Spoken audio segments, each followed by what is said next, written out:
Hey, how you doing? Justin here. Some proper heavy metal today. It's been ages since I've done a proper rock tune. And this is, of course, Run to the Hills by Iron Maiden. Fantastic tune. I'm not going to be taking you through the solo just because there's so many notes that it really needs a tab, and I've got a book of classic solos coming up soon. So once that book's out, then I'll start be doing a whole heap of classic rock tunes, of which this is going to be one of the solos. But today, we're going to be checking out all of these riffs, which are fantastic fun to play. I've just had a really fun afternoon jamming along with the record and remembering I used to play this tune years ago. Anyway, enough of that riff-raff. Let's get to a close-up and check out how to play it.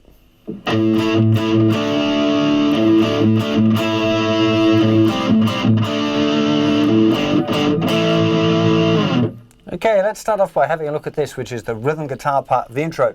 So we're starting off with the first finger in the 7th fret of the 4th string, and little finger, or you could use third finger if you like. I like using little finger in the 9th fret of the 3rd string. And we're going to start off by playing an open A string, and then the chord twice, and then lift off little finger. So we're just barring with the first finger the middle 2 strings at the 7th fret. Okay, and then we do the reverse of that. So we do the open again, and then the barred notes, and then put little finger down. So.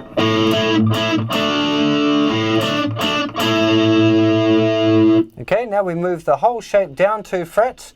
We're going to be using the first finger bar at the 5th fret. We play the open A string again first, then. So we're using here the first finger, barring the middle 2 strings on the 5th fret. Now you could use just the 3rd finger there for a bar. I tend to use 3rd and 4th fingers together.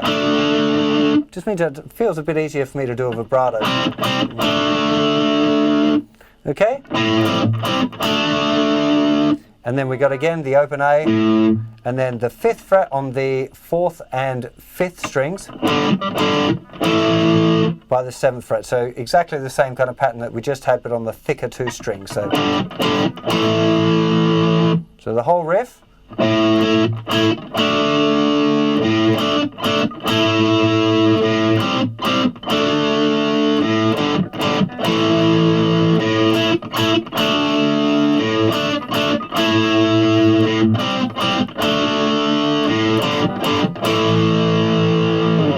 Okay, that's the first part. So that's guitar 1. On the original recording, I'm pretty sure guitar 2 is doing all bends, but it appears from doing a little bit of research and watching some live videos that there's definitely sometimes he just plays regular notes that aren't bends. But I'm going to start by showing you the bends version first of all, because I'm pretty sure that's what's on the record. So we're starting off with the 3rd finger in the 15th fret of the 2nd string, and it's going to be a tone bend. In fact, they're all tone bends, but we're starting off here. Then we move it down to the 13th fret. Then 13th fret again twice, and then back to 15th. Then all of the way down to the 11th fret twice, and then once on 13. then over to the 10th fret of the 3rd string, and then up to the 12th fret. So this is the pattern.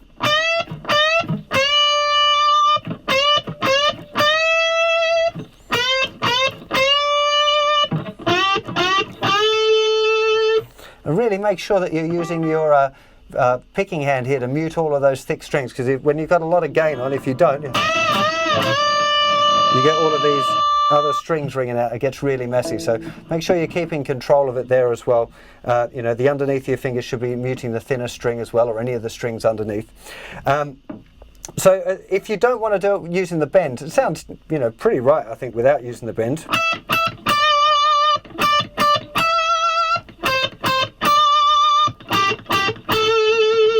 Just 17th fret on the 2nd string, 15, 15, 17, 13, 15, 12, 14. The last 2 notes, of course, being on the 3rd string. So as soon as you put a bit of vibrato on there, it sounds pretty cool, and it is kind of difficult to get all of those bends really nicely in tune, especially if you're running around on stage a lot. So I suspect that's probably why sometimes he's going for playing fretted notes instead. Before we get into the verses, there's a very minor change here, but it's kind of worth looking at because it's what gets you from that original rhythm guitar riff into the verses. So we got this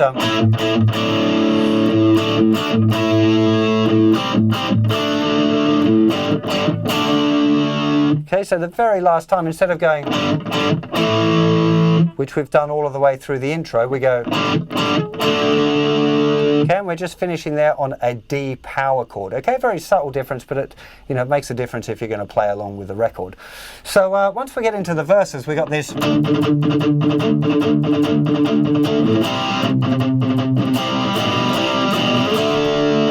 little riff going on here, and the main deal here, I guess, is the galloping rhythm.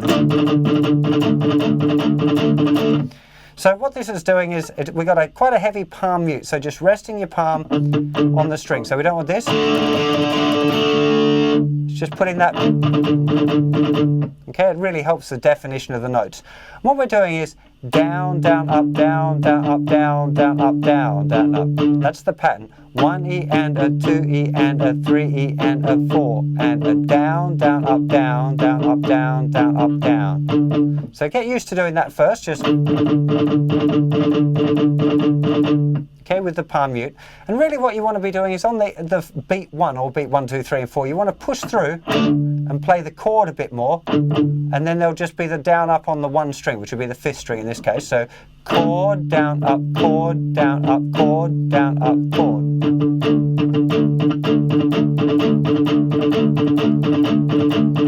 Again, just nice slow practice, trying to keep your hand as relaxed as you can. You know, a lot of tension will make your hand kind of pump out a little bit quick, and you don't really want that. You want to try and keep the hand relaxed so you can keep this rhythm going right the way through the tune. So it's starting there just on a D power chord, then it moves down 2 frets to a C power chord, and then we've got this little movement, which is a C power chord. I'm just using my 1st finger and my 3rd finger. You could be using your 1st and your little finger. A lot of people prefer doing it that way. And then we're just moving 1st finger back a fret. It's actually a G chord with a B bass when you do this, but you don't really need to worry about what it is so much. But we're just playing the C, G with a B bass, back to C, back to the G with a B bass, and then back to the D. So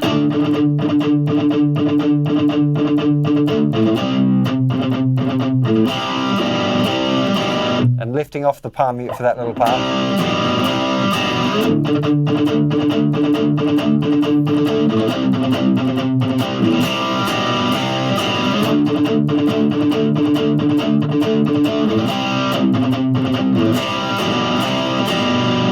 Okay, then we've got the little bridging part, A to C to F to D. Nice big sustained power chord. So through the verse.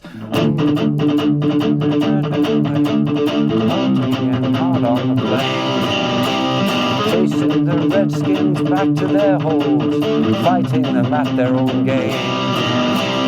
Murder for freedom, a stab in the back, and children in Calcutta. G, run to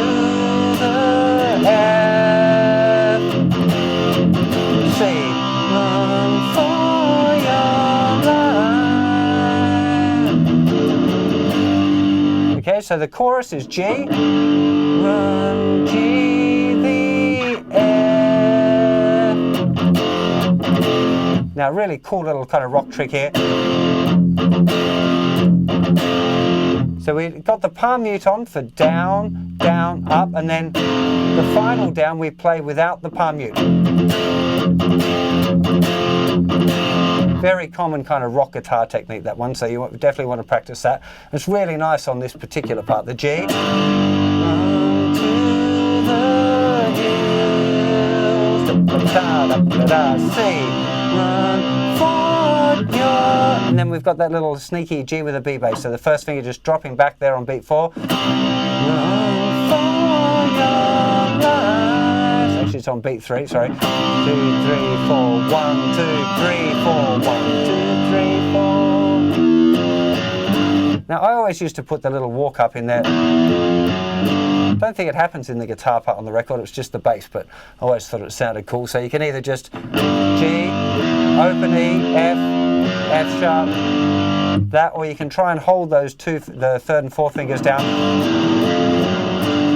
if you want to keep the kind of semblance of the chord there. So that one, again, for the chorus. Run to the hills, run for your life, run through the hills, run for your life. Okay, so that's the verses and the choruses. Now, into the guitar solo. Now, underneath the guitar solo, the chord sequence is going E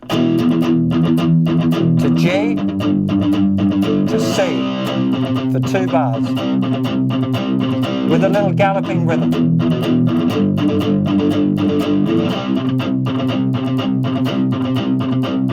And it does that sequence 4 times.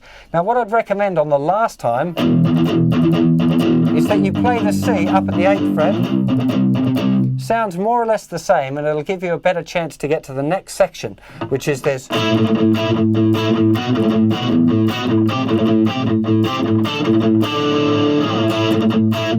Okay, so we're starting off with the same chord that we had right at the beginning, this little A5 power chord. First finger 7th fret, 4th string, little finger on the 9th fret of the 3rd string. And what we're doing is we're playing the chord, and then a little down, up, down on the A string. I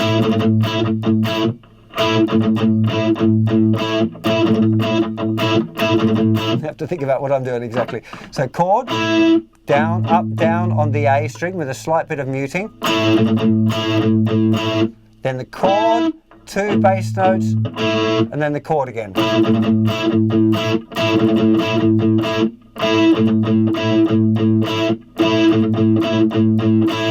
Okay, and then you quite simply just move that chord up 2 frets. Then up 1 fret, up 2 frets. And again.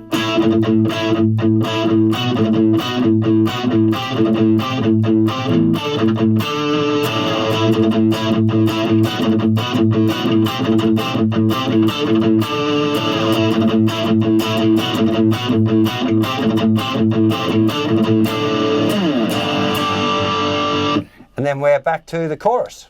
So I know a lot of you guys ask about how I get the different sounds when I'm doing these videos, and I'm sure that's going to pop up on this one as well. So I'm using my kind of heavy metal guitar. This is a fairly new guitar for me. I've only had it a few months. It's a Sir Modern. Very high output pickups, which is really good for the heavy metal thing. It's a lovely guitar. It's a Guthrie Govan spec instrument.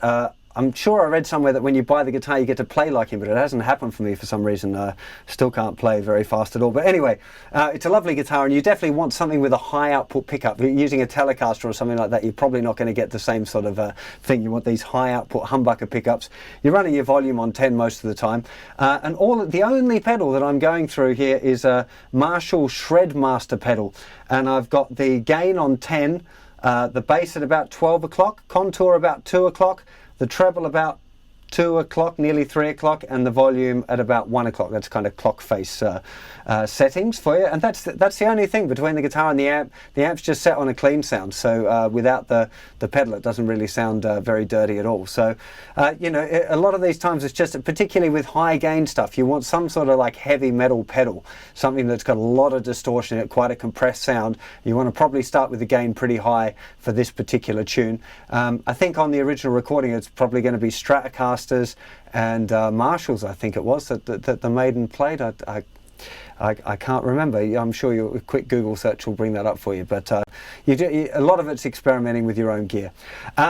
I hope you enjoy this lesson. I will get onto the solo, I promise. Just you know, trying to explain a solo with as many notes as that solo's got, one note at a time, takes forever, and it really helps if I've got a book out, and then I can just, you know, you guys can reference the tab in the book at the same time, and then makes it a lot better, I think. Better experience for you and I. So I hope you enjoy this lesson, and I'll see you for plenty more very soon. You take care of yourselves. Bye bye.